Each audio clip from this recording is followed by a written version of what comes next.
Toende vrouw.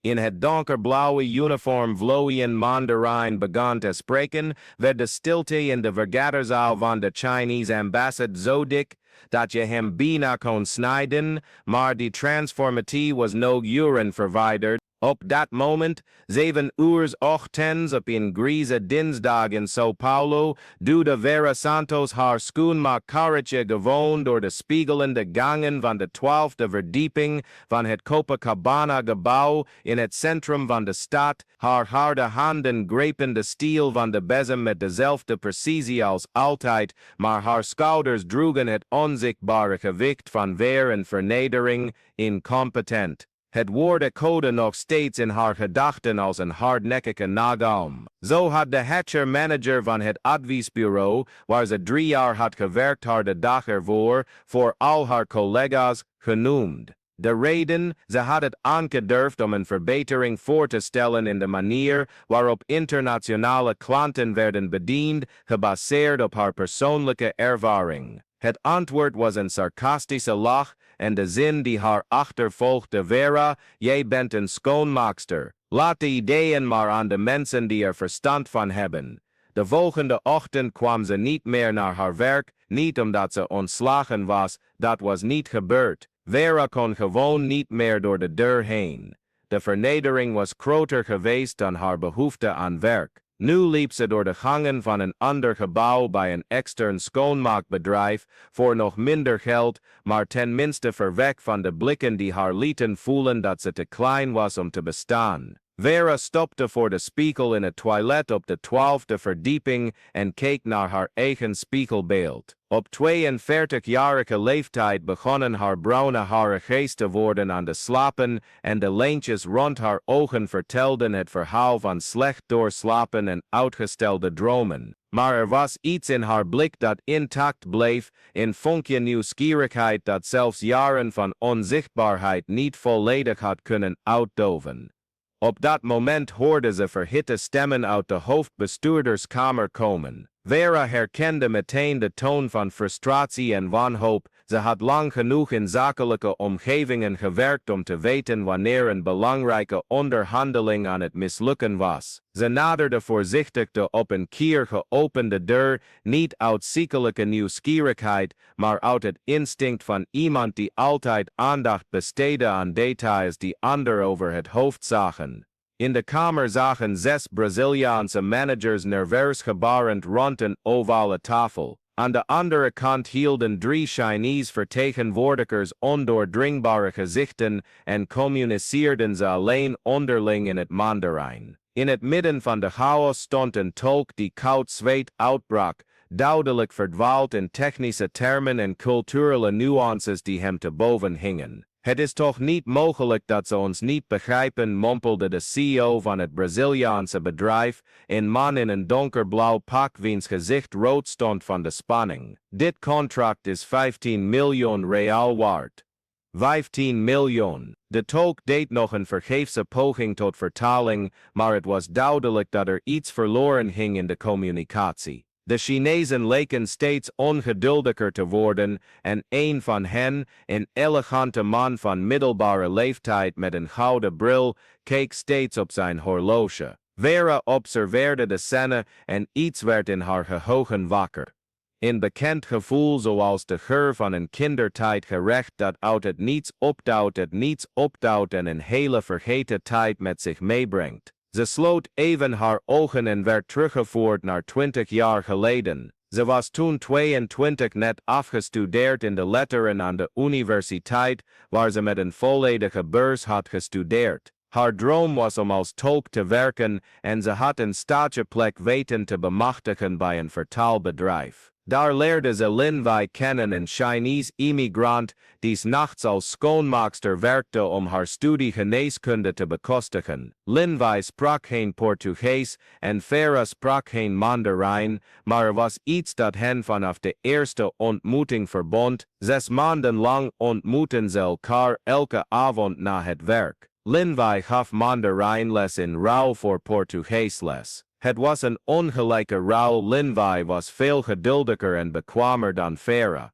maar beiden waren vast besloten om de taalbarrières te overwinnen. Vera ontdekte dat ze een natuurlijk talent had voor de tonen van het Mandarijn, iets dat zelfs Linvai verbaasde. Niet de faaien hen hou, zei Linvai, glimlachend. Je uitspraak is erg goed. Vera herinnerde zich het gevoel van triomf bij elk nieuw woord dat ze beheerste, elke zin die ze correct construeerde. Mandarijn was voor haar niet alleen een taal, het was een brug naar een nieuwe wereld. Een mogelijkheid om iemand anders te worden dan wat de omstandigheden leken te bepalen. Maar het leven heeft zijn eigen plannen. Vera's vader kreeg op 50-jarige leeftijd een beroerte en ze moest haar vervolgopleiding opgeven om voor hem te zorgen. De droom om als tolk te werken werd in een lade van haar geheugen opgeborgen samen met de Mandarijnse boeken en de zorgvuldige aantekeningen die ze tijdens de lessen met Linvai maakte. Nu 20 jaar later, terwijl ze die mislukte vergadering observeerde, voelde Vera het gewicht van de verloren tijd. Ze begreep perfect wat de Chinezen tegen elkaar zeiden. Ze waren niet alleen ongeduldig met de vertaling, ze maakten zich echt zorgen over een misverstand dat beide partijen duur kon komen te staan. Zeg van Yuan Bedong, zei de man met de gouden bril. Deze tolk begrijpt het niet. Woman Chu Yao Zhao Bi Ren, antwoordde een elegante vrouw naast hem. We moeten iemand anders zoeken. Dan Shi Mei Yu Shi Yan Les, zuchtte het derde lid van de delegatie, maar is geen tijd meer. Vera begreep dat ze een korte deadline hadden, en dat het misverstand in de vertaling alles in gevaar bracht. Meer dan dat, ze besefte dat de kern van de discussie niet goed werd overgebracht. De Brazilianen boden iets aan wat de Chinezen niet wilden, omdat de tolk een sleutelwoord in de voorlopige documenten verkeerd had vertaald. Toen brak er iets in haar. Het was geen rationele beslissing, maar een impuls vanuit een vergeten deel van haar ziel. Het deel dat ooit droomde van het bouwen van bruggen tussen culturen. De stem die verschillende werelden verbond. Vera klopte zachtjes aan de deur. Alle ogen keerden zich naar haar, met een mix van verbazing en irritatie. De CEO fronste zijn wenkbrauwen. Excuseer, maar wij zijn in vergadering, zei hij met de toon van iemand die spreekt tot een kind dat een gesprek van volwassenen onderbreekt.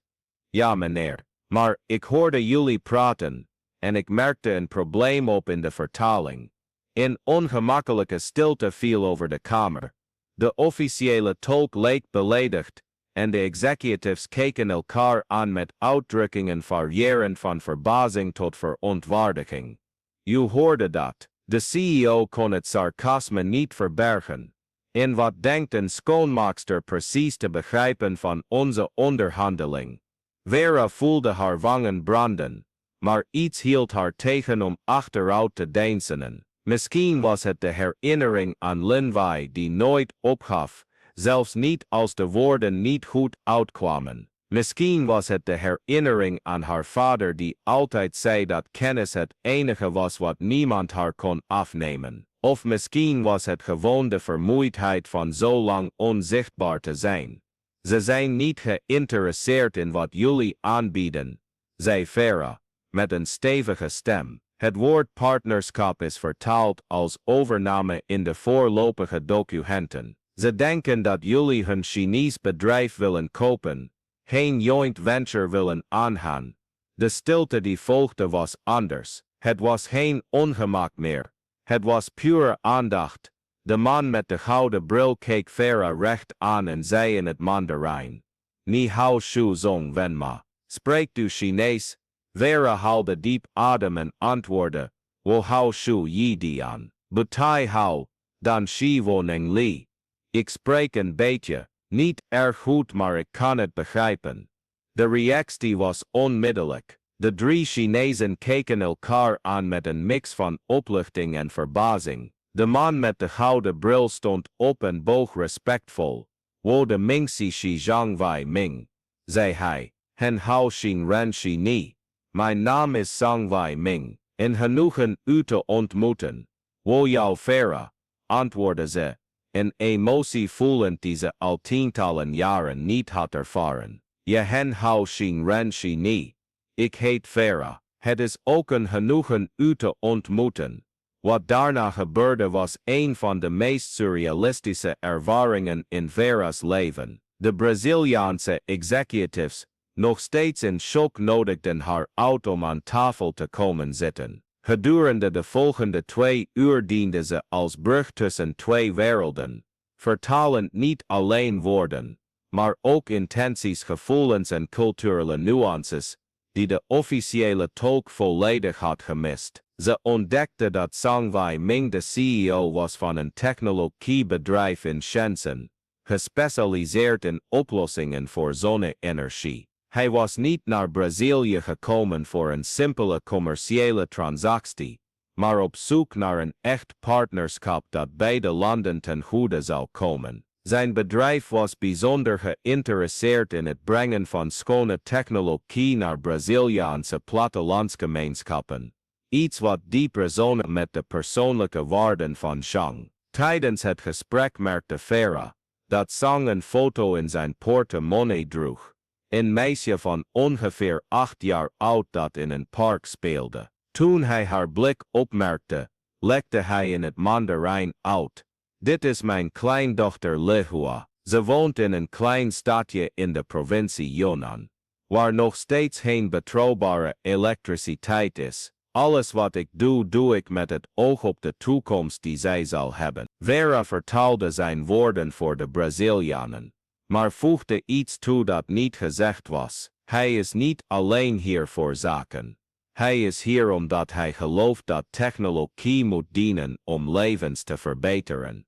Vooral die van kinderen. Op dat moment veranderde er iets in de atmosfeer van de kamer. De Braziliaanse executives realiseerden zich dat ze niet alleen met cijfers en contracten te maken hadden, maar met gedeelde doelen en dromen. Het Braziliaanse bedrijf was op zijn beurt opgericht door een ingenieur, die was opgegroeid in een plattelandsgemeenschap, zonder toegang tot elektriciteit. De connectie was gemaakt. Naarmate de vergadering vorderde, voelde Vera zich alsof ze een deel van zichzelf herontdekte, dat jarenlang onder jaren van berusting was begraven. Elk vertaald woord was een baksteen in de wederopbouw van haar verloren identiteit. Toen Zhang noemde dat zijn bedrijf altijd werknemers waardeerde, die uit bescheiden omstandigheden kwamen, omdat ze de behoeften van gewone mensen echt begrepen, voelde Vera tranen in haar ogen opkomen. Woman hongxi de zeibo du de hongxin shi, zei Zhang. Dao shi kong shio di fang lai de, tamen dong de shi mo yo ku. De beste ingenieurs van ons bedrijf komen uit eenvoudige omstandigheden. Ze weten wat lijden is.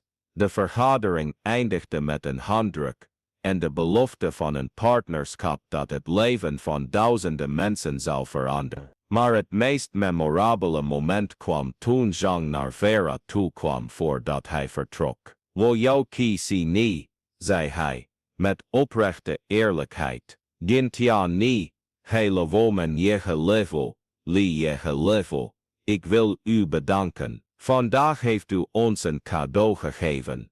Het cadeau van begrip. Vera vertaalde zijn woorden voor de groep, maar hield de emotie die ze in Zhang's ogen zag voor zichzelf. Het was de erkenning van iemand die gezien was, echt gezien. Misschien voor het eerst in lange tijd. Toen de Chinese delegatie wegging, bleef de CEO van het Braziliaanse bedrijf een paar minuten zwijgen, Vera aankijkend met een uitdrukking die ze niet kon ontcijferen. Waar heeft u Mandarijn geleerd? Vroeg hij uiteindelijk. Vera vertelde het verhaal van Lin Wei, van de onderbroken dromen van de jaren van onzichtbaarheid. Ze sprak over de vader voor wie ze moest zorgen, over de banen die ze aannam om te overleven, over het talent dat ze dacht voor altijd verloren te hebben. Weet je, zei de algemeen directeur, we beginnen onze activiteiten in Azië uit te breiden. We hebben iemand nodig die niet alleen woorden vertaalt,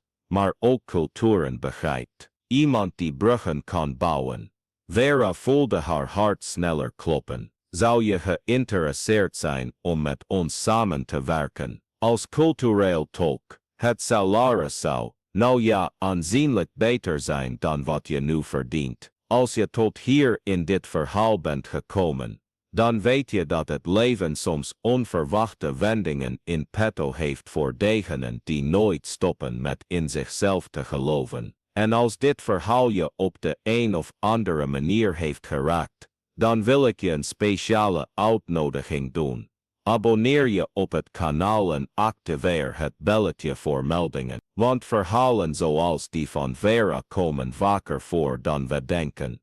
Buitengewone mensen vermomd als gewone mensen, verborgen talenten die wachten op het juiste moment om te bloeien. Door je te abonneren, help je me niet alleen om deze verhalen van overwinning te blijven delen, maar je verbindt je ook met een community van mensen die geloven in de transformerende kracht van dromen die nooit worden opgegeven. Want wie weet is het volgende verhaal precies het verhaal dat je op het juiste moment in je leven nodig hebt. Activeer het belletje en ga met me mee op deze reis om het buitengewone in het gewone te ontdekken. 3 maanden later zat Vera op haar nieuwe kantoor op de 20ste verdieping van hetzelfde gebouw waar ze voorheen met schoonmaakkarretjes rondreed. Door het panoramische raam keek ze uit over de stad São Paulo, die zich tot aan de horizon uitstrekte. Maar haar gedachten waren duizenden kilometers verderop, in een klein stadje in de provincie Yunnan, waar een meisje genaamd Hua eindelijk betrouwbare elektriciteit had, dankzij het project dat ze had geholpen te realiseren. Op haar bureau naast de computer en de Mandarijnse woordenboeken die ze met hernieuwde passie weer had opgepakt, lag een foto. Het was een foto van de dag waarop de eerste Braziliaanse plattelandsgemeenschap de zonnepanelen ontving. Die waren ontwikkeld door de samenwerking tussen de 2 bedrijven. Op de foto speelden kinderen in het licht van lampen die op schone energie werkten, terwijl hun ouders lachten met de opluchting van mensen die eindelijk konden rekenen op stabiele elektriciteit. Vera raakte de foto zachtjes aan en herinnerde zich de woorden van Zhang Wei-ming tijdens haar laatste videoconferentie. Ni buzi shi yihe fan yi yo, ni shi yihe fan yi yo, ni shi yihe Je bent niet alleen een tolk, je bent een brugbouwer. De deur van het kantoor ging open en haar assistente kwam binnen met een agenda vol afspraken. Vera, de Japanse delegatie, komt om 3 uur aan, en daarna hebben we de vergadering met de Zuid-Koreanen. Oh, en je hebt deze e-mail van Lin Wei ontvangen. Vera's hart maakte een sprong. Lin Wei, na maandenlang zoeken via sociale media en wederzijdse contacten was het haar gelukt haar oude Mandarijnse lerares te vinden. Lin Wei was nu een gerespecteerde arts in Vancouver, Canada, en was erg blij geweest toen ze hoorde over Vera's carrière. De e-mail was kort, maar boordevol betekenis. Lieve Vera, ik hoorde via gemeenschappelijke vrienden over je succes als cultureel tolk. Ik kan niet uitdrukken hoe trots ik ben. Je bent altijd mijn meest vastberaden studente geweest, en te zien dat je nooit opgegeven hebt met Mandarijn, zelfs tijdens al die moeilijke jaren, bevestigt iets wat ik altijd al wist: sommige dromen zijn te sterk om te sterven. Ik hoop dat wij elkaar snel kunnen ontmoeten. Hartelijke groeten, Lin Wei. PS niet de zong van I ding bivo de haula. Je Chinees moet nu beter zijn dan het mijne. Vera lachte door de tranen die zich in haar ogen vormden. Ze antwoordde onmiddellijk: Lin Wei, je plantte 20 jaar geleden en zaadje dat eindelijk is opgebloeid. Niets hiervan zou mogelijk zijn geweest zonder je geduldige lessen en je geloof in mij. Wo jong go han ding, I ni. Ik zal je altijd dankbaar zijn. Die middag tijdens de vergadering met de Japanse delegatie zag Vera zichzelf weer als culturele brug dienen. Maar nu was het anders. Ze was niet langer de onzichtbare vrouw die het had aangedurfd om te spreken.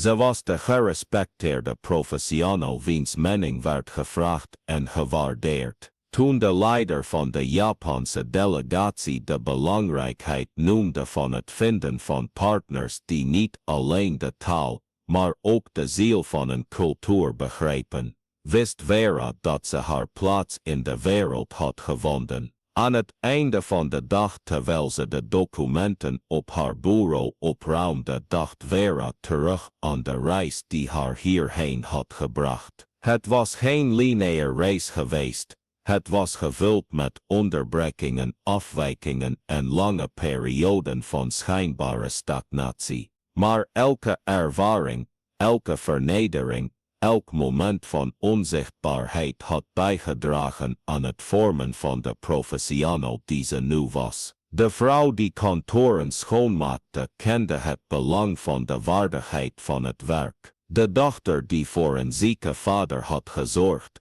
begreep de waarde van geduld en mededogen. De persoon die onderschat was geweest, wist het verborgen potentieel in anderen te herkennen en te waarderen. Een paar maanden later ontving Vera een onverwachte uitnodiging. Zhang Wei-ming organiseerde een internationale conferentie over duurzaamheid en gemeenschapsontwikkeling. Hij wilde dat ze niet alleen als tolk zou dienen, maar ook haar eigen verhaal zou delen als voorbeeld van hoe kansen kunnen ontstaan op de meest onverwachte plaatsen. De zaal zat vol met managers, academici en activisten uit tientallen landen. Vera kwam het podium op in hetzelfde donkerblauwe uniform dat ze maanden eerder droeg als schoonmaakster. Ze had die kleding bewust gekozen niet uit nostalgie, maar als symbool. Mijn naam is Vera Santos, begon ze eerst in het Portugees en herhaalde het dan in het Mandarijn en Engels. Een paar maanden geleden was ik onzichtbaar in dit soort omgeving. Ik maakte kantoren schoon, ruimde afval op en mensen keken door me heen alsof ik deel uitmaakte van het meubilair. De zaal was doodstil, maar onzichtbaarheid heeft zo zijn voordelen. Als je onzichtbaar bent, kun je observeren. Je kunt leren, je kunt kennis opdoen zonder dat iemand het merkt. En slechts soms komt het moment dat die onzichtbaarheid je grootste kracht wordt. Vera vertelde haar verhaal zonder zelfmedelijden, maar met de rauwe eerlijkheid van iemand die elk moment van die reis had beleefd. Ze sprak over Lin Wei, over de onderbroken dromen, over haar vader die haar leerde dat onderwijs een schat was die niemand je kon afnemen. Ze sprak over de vernedering die haar leidde tot het ontdekken van een nieuw leven en over hoe het vermogen om bruggen te bouwen tussen culturen waardevoller was dan welk diploma dan ook aan de muur. Vandaag, besloot ze, werk ik aan het bouwen van bruggen tussen culturen. Het vergemakkelijken van partnerschappen die schone energie naar plattelandsgemeenschappen op 3 continenten zullen brengen. Maar de belangrijkste les die ik heb geleerd ging niet over talen of zaken. Het ging over de waarde van elk persoon, ongeacht het uniform dat ze dragen of de functie die ze uitoefenen.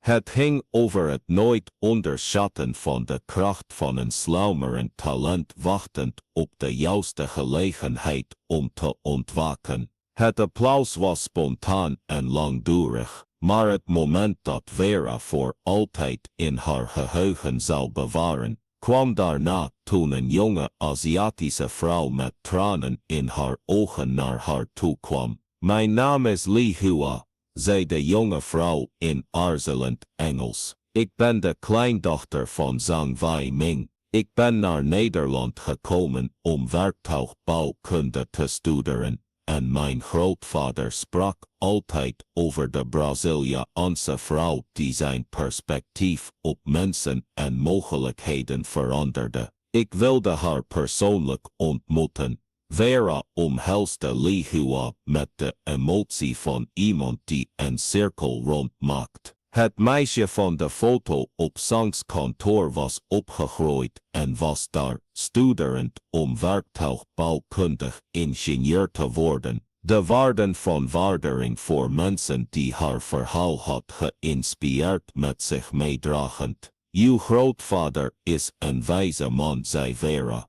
Maar weet u wat ik heb geleerd? Soms zijn het niet wij die het perspectief van mensen veranderen. Soms wachten ze gewoon op iemand die de moed heeft om te laten zien wie ze echt zijn. Die avond in haar nieuwe appartement, heel anders dan de kleine kamer waar ze voorheen woonde, schreef Vera in haar dagboek: vandaag begreep ik dat ik nooit echt onzichtbaar ben geweest. Ik wachtte gewoon op het juiste moment om gezien te worden. En toen dat moment kwam, ontdekte ik dat ik veel meer te bieden had dan ik me had voorgesteld. 2 jaar later richtte Vera haar eigen interculturele adviesbureau op, maar ze behield een traditie. Elke vrijdag keerde ze terug naar het gebouw waar alles begon, niet langer als schoonmaakster, maar als vrijwillige mentor van immigranten die daar werkten. Ze leerde sommigen Portugees, leerde nieuwe talen van anderen en herhaalde altijd diezelfde boodschap: jullie zijn niet onzichtbaar, jullie zijn bruggen die wachten om gebouwd te worden. Lenwij kwam haar het jaar daarop in Nederland bezoeken. Ze brachten een hele middag pratend door in het Mandarijn, herinnerend aan de avondlessen van 20 jaar eerder. Lenwij, terwijl ze Vera's kantoor de certificaten aan de muur en het panoramische uitzicht op de stad observeerde, zei met een glimlach: wo easy dao ni hao heng hong, ni you, ik jong han dizi. Ik wist altijd dat je succesvol zou worden. Je hebt een moedig hart. Wo shi jong han, antwoordde Vera. Shi, easy